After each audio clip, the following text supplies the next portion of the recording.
अस्सलाम वालेकुम दोस्तों, एक सीरीज़ हम स्टार्ट करने जा रहे हैं जिसमें हम स्टॉक मार्केट के मुतालिक बताएंगे कि स्टॉक मार्केट में आप इन्वेस्ट कैसे कर सकते हैं। उसके बारे में आपको पता होना चाहिए कि स्टॉक मार्केट क्या है, काम कैसे करती है और कंपनीज़ को किस तरह से हम सॉर्ट आउट करते हैं। तो बहुत सारी चीज़ें हम इस सीरीज़ के अंदर कवर करने वाले हैं इंशाल्लाह।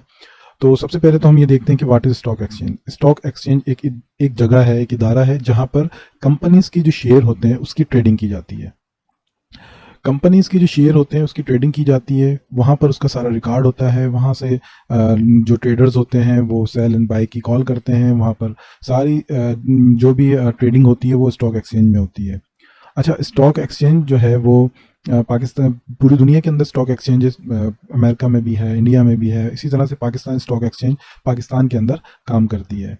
तो स्टॉक एक्सचेंज में जाने की ज़रूरत क्यों आई है, और ये देखना होगा कि कंपनीज अपने शेयर क्यों सेल करती है, तो इसको भी हम इसमें कवर करते हैं। देखिए, सबसे पहले तो एक एग्जांपल से हम समझते हैं कि जैसे वसीम है, उसका एक बिज़नेस है और ये उसका बिज़नेस है जो कि एक छोटे पैमाने पर है और सॉफ्टवेयर बनाते हैं, लेकिन वो अपने बिज़नेस को स्केल करना चाहते हैं। वो चाहते हैं कि बिज़नेस को स्केल करना, तो उसको स्केल करने के लिए उन्हें जो ज़रूरत होती है वो कैपिटल की ज़रूरत होती है, इन्वेस्टमेंट की ज़रूरत होती है, पैसे की ज़रूरत होती है।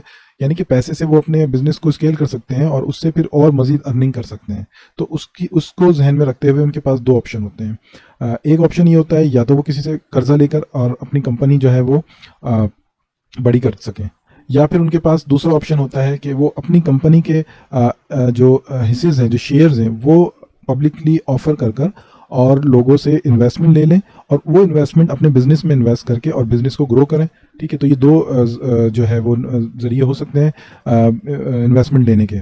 तो जो पहले वाला जो तरीका है, यानी कि बिजनेस को ग्रो के लिए आप अगर किसी से लोन लेते हैं तो ज़रा लोन पे आपको एक भारी इंटरेस्ट पेड करना होता है। तो वो जो है, आप समझ लें कि वो बहुत मुश्किल हो जाता है कि इतना बड़ा लोन लेके इतनी बड़ी कंपनी, अगर आप बिलियंस में की कंपनीज बना रहे हैं, उसके लिए बिलियंस का आपने लोन लिया हुआ है, तो वो उसको चुकाना, तो फिर आप क्या उसमें बिजनेस कर सकेंगे, क्या आपकी अर्निंग होगी। तो इसलिए कंपनीज क्या करती है, जब भी कोई प्रोजेक्ट होता है या कोई नया प्रोजेक्ट स्टार्ट करना होता है, तो वो पब्लिक एक कंपनी होती है जो प्राइवेट होती है। जैसे कोई एक छोटी कंपनी है, मैंने मिसाल देके आपको बताया कि वसीम है, इसकी एक सॉफ्टवेयर हाउस है और वो उसको इंटरनेशनली जो है वो एक बहुत बड़ी कंपनी में चेंज करना चाहता है, तो उसको उसके लिए मनी की ज़रूरत है। तो वो क्या करेगा कि अपनी कंपनी का जो एक हिस्सा है वो पब्लिक, पहले तो प्राइवेट कंपनी है, आपकी अपनी अपनी सारी शेयर होल्डिंग आपकी अपनी है। वो फिर क्या करते हैं कि वो अपनी कंपनी का एक हिस्सा, वो कितना ही हो सकता है, 25% हो सकता है, 50% हो सकता है, तो वो जितना भी हिस्सा होगा वो पब्लिकली जो है वो अपनी कंपनी को प्राइवेट लिमिटेड से पब्लिक लिमिटेड कंपनी में कन्वर्ट करेगा और उसके लिए आईपीओ, इनिशियल पब्लिक ऑफरिंग का जो है पाकिस्तान स्टॉक एक्सचेंज में अपना जो है ऑफर करेगा कि लोग आएँ, इन्वेस्टर आएँ और उसकी कंपनी के शेयर खरीदें और शेयर होल्डर बन जाए।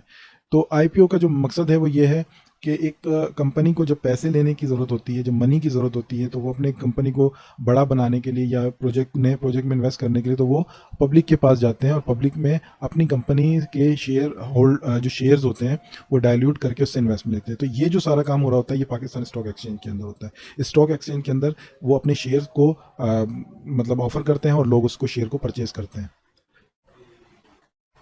अच्छा, शेयर होल्डर को फ़ायदा क्या है, मतलब कि आप शेयर होल्डर हैं और आप पाकिस्तान स्टॉक एक्सचेंज में, किसी भी स्टॉक एक्सचेंज में कंपनी आप ले रहे हैं और आप उसके शेयर परचेज कर रहे हैं, तो आपको क्या फ़ायदा होगा। तो दो तरीके का फ़ायदा आपको मिलता है।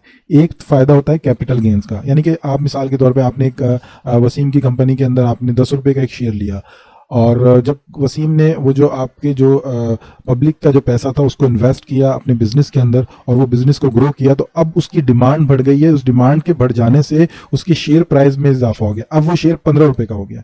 तो कैपिटल गेन किसको कहते हैं, यानी कि एक शेयर आपने 10 रुपए का लिया, अब उसकी मालियत 15 रुपए हो गई है, क्योंकि उसकी डिमांड की वजह से लोगों में उसकी डिमांड बढ़ी, उसकी बिजनेस की डिमांड बढ़ी, जिससे उसका कैपिटल गेन हुआ। एक तो शेयर होल्डर को यह बेनिफिट होता है। दूसरा बेनिफिट होता है जो बिजनेस वसीम कर रहा है, जो बिजनेस में वसीम ने इन्वेस्ट किया हुआ है और उस बिजनेस के जो रिटर्न्स आ रहे हैं, जो फायदा आ रहा है, जो रिटर्न्स आ रहे हैं, वो डिविडेंड की फॉर्म में तमाम शेयर होल्डर को एक खास अमाउंट जो भी उसकी अर्निंग पर शेयर के हिसाब से बनती है, और फिर वो एक मीटिंग डिसाइड करती है, एक बोर्ड ऑफ डायरेक्टर डिसाइड करते हुए कितना अमाउंट डिविडेंड के तौर पे आपने अपने शेयर होल्डर को देना है। तो वो शेयर होल्डर को आपको हर 3-4 महीने के बाद आपको डिविडेंड के फॉर्म में उसका आपको हिस्सा मिल जाता है। तो शेयर होल्डर को दो तरीके के फायदे होते हैं, कैपिटल उसका गेन होता है, दूसरा उसको डिविडेंड मिलता है इन स्टॉक मार्केट।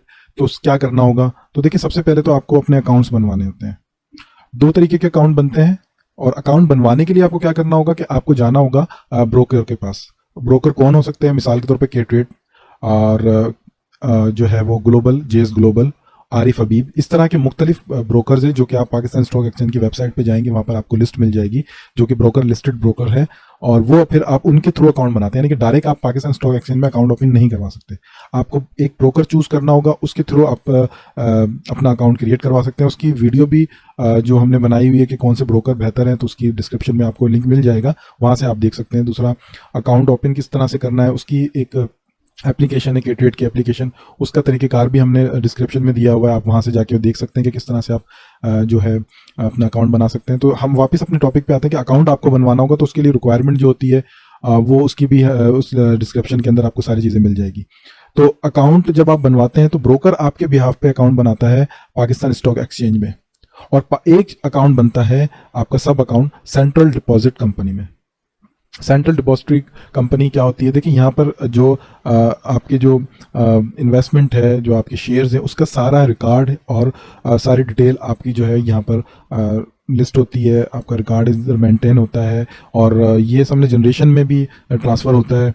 तो ये ज़रूरी होता है, यानी कि जो है आपके बिहाफ पर, और वो एक सब अकाउंट होता है, यानी कि वो ब्रोकर के थ्रू बना हुआ होता है। तो लेकिन उसमें अगर आपने लॉन्ग टर्म में इन्वेस्ट करना है तो आप अपना इन्वेस्टर अकाउंट डायरेक्टली CDC के पास जाकर बनवा सकते हैं, जहाँ पे आपके शेयर आपकी मर्जी के अलावा कोई इसको ट्रेड नहीं कर सकेगा। लेकिन अगर आपके पास अकाउंट जो है ब्रोकर के पास है, तो ब्रोकर को इख्तियार होता है कि वो इसको ट्रेड कर दे। बहुत कम केसेस में से होता है, या कोई डिफ़ॉल्ट कर रहा है तो वो किसी के शेयर सेल कर दे, तो ये बहुत कम होता है।